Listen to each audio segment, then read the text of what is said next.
बिस्मिल्लाहिर्रहमानिर्रहीम। अस्सलाम वालेकुम डियर स्टूडेंट्स, कैसे हैं आप सब। आज की इस वीडियो में हम क्लास नंबर 2 एम्फीबिया के बारे में बात करेंगे। इससे पहले हम वर्टिब्रेटा को स्टार्ट कर चुके हैं, सबफाइलम वर्टिब्रेटा। इससे पहले की क्लास हो चुकी है फिशेस के बारे में, और अब दूसरी क्लास है एम्फीबिया के बारे में। एम्फीबिया लैटिन वर्ड एम्फी से निकला हुआ है, जिसका मतलब है बोथ। अब बोथ का मतलब क्या है कि ऐसे ऑर्गेनिजम्स जो कि लैंड पर भी रह सकते हैं, यानी या टेरेस्ट्रियल लाइफ भी गुजार सकते हैं, और या ऐसे ऑर्गेनिज्म जो कि एक्वेटिक लाइफ भी गुजार सकते हैं। तो ऐसे ऑर्गेनिजम्स को हम क्या कहते हैं? एम्फीबियंस कहते हैं या एम्फीबिया कहते हैं। इसके हमारे साथ 3000 स्पीशीज़ आर रिकॉर्डेड। ठीक है, 3000 स्पीशीज़ हमारे साथ रिकॉर्ड हो चुके हैं, यानी उसके टेक्सानोमी हम कहते हैं हो चुकी है।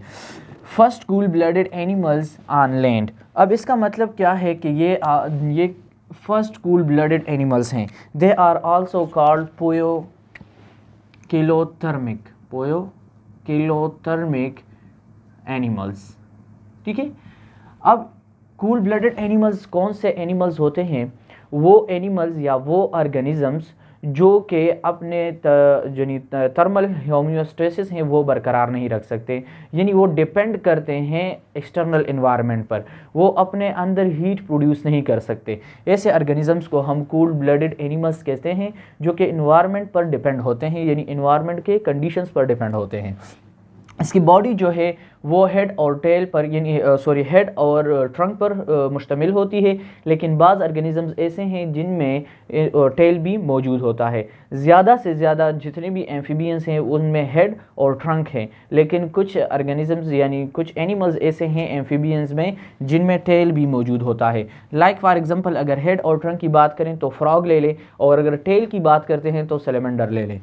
Skin are smooth and rough without scales. अब इसकी जो स्किन है वो स्मूथ है और रफ भी है, लेकिन विदाउट स्केल्स है। इससे पहले हम फिश की बात कर चुके हैं, वहाँ स्मूथ थी तो उसके क्या वजह थी कि वो स्केल्स मौजूद थी उस पर, लेकिन यहाँ पर स्केल नहीं है और फिर भी स्मूथ हैं। तो यहाँ पर ग्लैंड्स मौजूद हैं और उससे सिक्रीशन होती है, जिसकी वजह से उसकी जो स्किन होती है वो मॉइस्ट होती है। आप फ्रॉक को उठालें तो उसका स्किन जो है वो बिल्कुल मॉइस्ट होती है, स्मूथ है।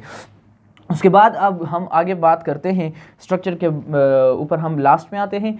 अब बात करते हैं कि फिन्स मौजूद नहीं हैं, no paired fins are present there. ठीक है, अब यहाँ पर पेयर्ड फिन्स एब्सेंट हैं, लेकिन कुछ ऑर्गेनिजम्स में ऐसे हैं कि वहाँ पर unpaired fins are present there. 2 pair of limbs are present. अब 2 पेयर ऑफ लिम्स मौजूद हैं किस चीज़ के लिए? ताकि वो लोकोमोशन कर सके, वो एक जगह से दूसरी जगह जा सके। अब लिम में क्या है? 4 लिम है और हाइंड लिम है। अब 2 पेयर इट्स मीन के 4 प्रेजेंट हैं। ठीक है, तो आगे वाले को हम 4 लिम कहेंगे, पीछे वाले पाँव को या लिम्स को हम क्या कहेंगे? हाइंड लिम कहेंगे। रिस्पायरेशन होती है इसमें स्किन के ज़रिए, और दूसरे जो हम कहते हैं कुछ ऑर्गेनिज्म में लंग्स के ज़रिए होती है, जिसमें रिस्पायरेटरी सिस्टम बिल्कुल कम्प्लेक्स या डेवलप्ड हो। इसमें 3 हार्ट हैं। ठीक है, आप फिश को भी उठा लें, उसमें भी हम हार्ट की बात कर चुके हैं। हार्ट के चेम्बर्ड यहाँ पर 3 chambered are present there, the 2 auricles and the 1 ventricle. उसके बाद हम किडनी की बात करते हैं, तो किडनी में हम 3 किडनीज़ पढ़ चुके हैं, यानी हम फिश में हम पढ़ चुके हैं कि उसकी 3 किडनीज़ है। यहाँ पर अब मीज़ोनेफ्रिक का मतलब क्या है कि ये एक ऐसा एम्ब्रियनिक ऑर्गन है जब तक ये एडल्ट ना हो चुके हों। वो मैमल्स जो एडल्ट ना हो चुके हों तो उससे पहले यहाँ पर मीज़ोनेफ्रिक किडनीज़ मौजूद होती हैं, जो कि एक एम्ब्रियनिक ऑर्गन की तरह काम करती हैं। लेकिन जैसे ही मैमल्स डेवलप्ड हो जाते हैं, यानी हम कहते हैं कि एडल्ट हो जाते हैं, एडल्टेशन पर पहुँच जाते हैं, तो यहाँ पर मेटानेफ्रस बन जाता है, या उसे हम कहते हैं कि यही किडनी कन्वर्ट हो जाती है मेटानेफ्रस में, या मेटानेफ्रस फंक्शन करती है। अब किडनी के जो एक्स मटेरियल हैं, या हम कहते हैं कि एक्सक्रीटरी मटेरियल हैं, तो उसमें यूरिया मौजूद है और ammonia. 10 pair of cranial nerves are present there. उसके बाद सेक्सेस की बात करते हैं, तो मेल और फीमेल सेक्सेस दोनों सेपरेट होती हैं, दोनों यानी मेल अलग होती है और फीमेल अलग होती हैं। फर्टिलाइजेशन कुछ में इंटरनली होती है, कुछ में एक्सटर्नली होती है। इंटरनली क्या है कि उसमें इनसाइड द बेली मौजूद होती है फर्टिलाइजेशन, और कुछ में एक्सटर्नली यानी वो एग देते हैं और उसके बाद हैचिंग हो जाती है, जिससे न्यू ऑर्गेनिज्म निकल आते हैं। अगर एक्सटर्नल की बात करते हैं तो सैलेमेंडर उसका बेस्ट एग्जांपल है। उसके बाद जो दूसरा मोस्ट इंपॉर्टेंट प्रोसेस इसमें होता है उसे हम कहते हैं हाइबरनेशन प्रोसेस। अब हाइबरनेशन प्रोसेस क्या होता है, आपने मेंढक को देखा होगा, ये गर्मियों में निकल आते हैं और फिर सर खाने लग जाते हैं, लेकिन अगर अब आप सर्दियों में देख लें तो बिल्कुल कहीं पर भी आपको मेंढक नज़र नहीं आएगा। अब ये क्या करते हैं, ये अपने लिए एक डीप डिगिंग कर लेते हैं, डीप डिगिंग कर लेते हैं और ये सर्दियों में इनमें चुभ जाते हैं।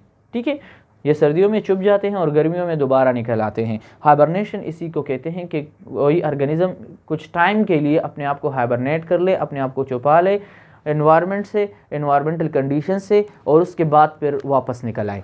अब यहाँ पर क्या हो रहा है, ये अपना खुराक कहाँ से हासिल करते हैं, क्वेश्चन यहाँ पे आता है।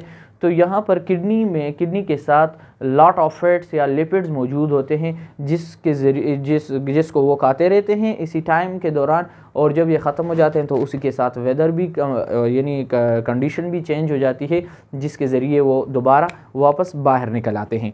उसके बाद हम थोड़ा सा स्ट्रक्चर के ऊपर जाते हैं। तो काइंडली आप देखिए, इनमें कुछ बातें नहीं हैं, बहुत सी सिंपल है क्योंकि फ़र्स्ट ईयर तक यहाँ यहीं तक है। अगर आप डीपली स्टडी करना चाहेंगे तो उसके लिए मैं अलग वीडियो बनाऊंगा जिसमें हम फर्टिलाइजेशन भी देखेंगे कि एम्फीबियन में फर्टिलाइजेशन किस तरह होती है, रिस्पायरेशन किस तरह होती है, डाइजेस्टिव सिस्टम किस तरह होती है। लेकिन यहाँ पर फर्स्ट ईयर तक आप लोगों के लिए सिर्फ इसी के करेक्टरिस्टिक को याद करना है, उसकी क्लासिफिकेशन को याद करनी है।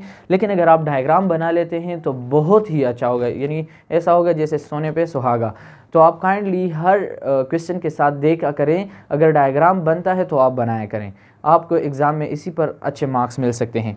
अब देखिए, मैंने डायग्राम बहुत ही सिंपल बनाया हुआ है, कुछ भी नहीं है लेकिन डायग्राम मौजूद है।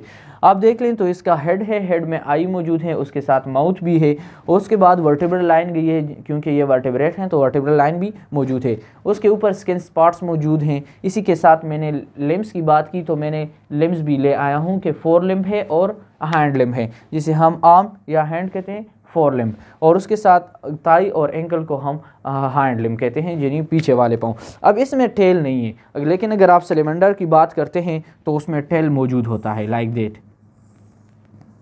फॉर एग्जांपल ये उसका आई हो गया, ये उसकी और बॉडी होगी, लेकिन उसमें फिर टेल मौजूद होता है। ओके, तो अगर इसकी आप एम्ब्रियोनिक डेवलपमेंट देखते हैं तो उसमें टेल होता है लेकिन फिर कट जाता है। और इसी तरह इसे हम कहते हैं कि हाँ, बॉडी हेड, यानी ये हेड हो गया, ये ट्रंक हो गया, लेकिन इसमें टेल नहीं है। अगर आप सैलेमेंडर के एग्जांपल को उठा लें तो उसमें टेल मौजूद होता है। क्लासिफिकेशन की तरफ आते हैं तो इस क्लास को क्लासिफाई किया गया है other 3 orders में। The first one is Apoda, also called Caecilia, and the second one is Urodela, also called Chordata, and the third one is Enora, also called Salientia। इसी के साथ हमारा आज का टॉपिक ख़त्म होता है। इंशाल्लाह मिलते हैं अगली टॉपिक में। अगर आपको वीडियो पसंद आई है और कुछ थोड़ी सी भी इंफॉर्मेशन मिली है तो काइंडली अपने फ्रेंड्स के साथ ज़रूर शेयर करें और वीडियो को लाइक ज़रूर किया करें ताकि हमें भी सपोर्ट मिलता रहे। अल्लाह हाफ़िज़, अपना बहुत सारा ख्याल रखें।